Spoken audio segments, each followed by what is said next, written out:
Et bonjour, on est reparti pour une transformation de youtubeur en monstre, et cette fois-ci ça sera Joyka. Donc Joyka que j'aime beaucoup, qui me fait beaucoup rire, et en plus son univers est plutôt sympa. Donc pour transformer ce personnage en monstre, ce qui a été galère c'est de faire ce côté musique en fait, parce que j'avais pensé à mettre des notes de musique un peu partout, sauf que c'est trop nul et un peu trop facile à faire. Et il y a un élément que j'aime beaucoup dans son décor et qu'on a tendance à oublier, c'est son gramophone. Qu'est-ce que c'est un gramophone? Le gramophone est un appareil ancien permettant de jouer mécaniquement un morceau de musique enregistré sur un disque phonographique en métal. Voilà, merci Wikipédia, sinon c'est ce truc là qui sert à faire de la musique qu'on voit souvent dans les films d'horreur ou dans les jeux d'horreur un peu. J'ai réussi à intégrer quelques autres éléments qui font penser à de la musique, par exemple une membrane d'enceinte, j'ai réussi à les coller sur le côté de la tête. Après je sais qu'il a un collier qu'il a assez fréquemment, donc je l'ai mis autour du cou forcément. Il a les yeux bleus, donc je lui ai fait 3 yeux, parce que bon, il en a pas 3 mais j'en ai fait 3. Une casquette à l'envers. Et une petite mèche qui sort de la casquette parce qu'il a toujours cette mèche là. En tout cas sur mon exemple c'est la mèche qu'il avait et je trouve que ça le représente plutôt bien. Comme d'habitude j'ai la même façon de travailler, c'est-à-dire que je vais faire mon croquis avec des lines dégueulasses,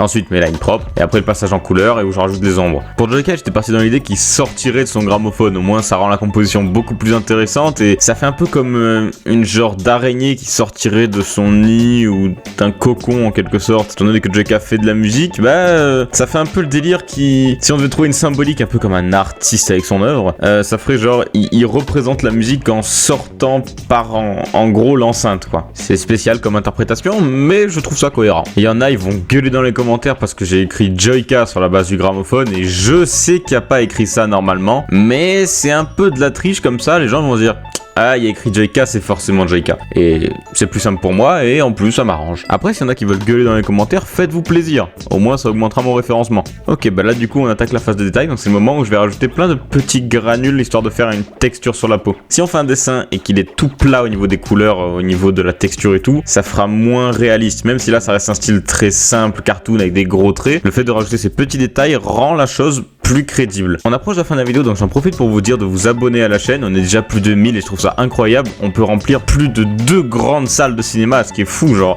On pourrait aller ensemble dans un cinéma et faire chier tout le monde pour prendre toutes les places, c'est incroyable. Bon, plus sérieusement, je vous remercie d'être autant dessus, je trouve ça complètement fou, même si ça peut paraître pas beaucoup comparé au YouTube actuel, je trouve ça déjà génial de voir plus de 1000 personnes qui me suivent. Ceux qui me suivent que pour les animations, ne vous inquiétez pas, ça va bientôt venir, c'est juste que ça prend plus de temps à faire que des vidéos comme ça, donc en attendant, je me permets de mettre des vidéos plus simples, on va dire, pour vous occuper. En plus, moi, j'aime beaucoup dessiner, donc ça me dérange pas. J'espère que ma belle voix vous saoulera pas avec le temps. Je vous dis à la prochaine.